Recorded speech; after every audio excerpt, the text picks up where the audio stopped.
புதுச்சேரி காந்தி வீதியில் அரிசி கடைக்குள் வேன் புகுந்து விபத்துக்குள்ளான சிசிடிவி காட்சிகள் தற்போது வெளியாகியுள்ளன. இதுகுறித்து கூடுதல் விவரங்களுடன் இணைகிறார் நமது செய்தியாளர் மகராஜ பாண்டி. மகராஜ பாண்டி, விபத்து குறித்து முழு விவரங்களையும் பதிவு செய்க. கண்டிப்பாக. புதுச்சேரி வணிக பகுதியான காந்தி வீதியில் தனியாருக்கு சொந்தமான பழக்கடை ஒன்று உள்ளது. இந்த கடைக்கு நேற்று மதியம் வேனில் பழங்கள் வந்தது. பழத்தை இறக்கி வைத்துவிட்டு வேனை டிரைவர் காந்தி வீதி சந்திப்பில் போக்குவரத்து நெருக்கடி ஏற்படாமல் இருக்க நிறுத்தினார். அதையடுத்து வாடகை பணம் வாங்க பழக்கடைக்கு டிரைவர் சென்றார். அப்போது வாகனத்தில் இருந்த கிளீனர் வண்டியை ஓட்ட ஆசைப்பட்டு வண்டியை எடுத்தார். இதில் வண்டியில் ஆக்சிலேட்டரை வேகமாக அழுத்தியதில் வேன் தறிக்கிட்டு ஓடியது. அப்போது அந்த வழியாக வந்த மோட்டார் சைக்கிளில் மீது மோதியதில் ஒருவர் படுகாயமடைந்தார். மேலும் அங்கிருந்த அரிசி மொத்த வியாபார கடையில் வேன் புகுந்ததால் பரபரப்பு ஏற்பட்டது.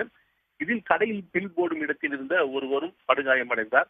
இதனால் அங்கு போக்குவரத்து நெரிசல் ஏற்பட்டது. போக்குவரத்தை சரி செய்யும் பணியில் போலீசார் ஈடுபட்டு அந்த இடத்தில் போக்குவரத்தை சரி செய்தனர். மேலும் கடைக்குள் புகுந்து அந்தரத்தில் நின்றிருந்த வேனையும் அப்புறப்படுத்தினர். காயமடைந்த இருவரையும் மருத்துவமனைக்கு அனுப்பி வைத்தனர்.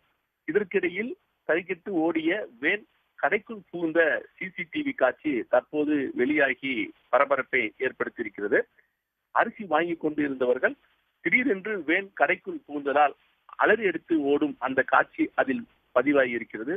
இந்த சம்பவம் தற்போது புதுச்சேரியில் ஒரு பரபரப்பை ஏற்படுத்தியிருக்கிறது. வேனில் இருந்து தப்பி ஓடிய கிளீனரை கிழக்கு பகுதி போக்குவரத்து போலீசார் வழக்கு பதிவு செய்து தேடி வந்த நிலையில் தற்போது அந்த கிளீனரையும் போலீசார் கைது செய்திருக்கிறார்கள். விவரங்களுக்கு நன்றி மகராஜ பாண்டி.